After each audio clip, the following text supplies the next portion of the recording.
ఆమెతో మాట్లాడడానికి దేవుడు ఒక దైవజనుని ఎన్నుకొని అతని దగ్గరికి దేవుడు అతన్ని పంపిస్తాడు. పంపించేటప్పుడు దేవుడు ఆ దైవజనునికి ఏమని చెప్తాడు, నువ్వు వచ్చిన మార్గంన తిరిగిపోవద్దు మరియు అక్కడ అన్నపానములు పుచ్చుకోవద్దు అని చెప్పేసి అతనికి చెప్పినప్పుడు అతను అలాగే తన దేవుడిచ్చిన మాటలను చెప్పి దేవుడు చెప్పినట్లు తిరిగి వస్తాడు.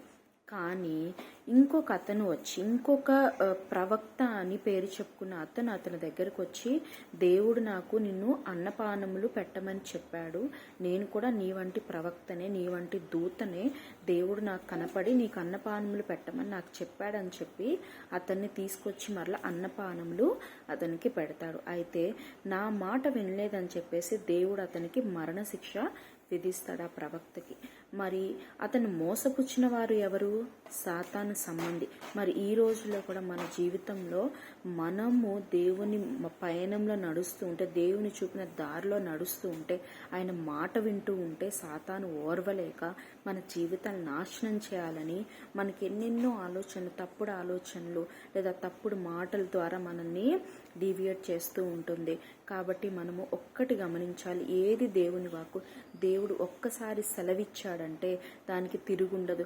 దేవుడు ఇప్పుడు ఒక మాట రేపు ఒక మాట చెప్పడండి.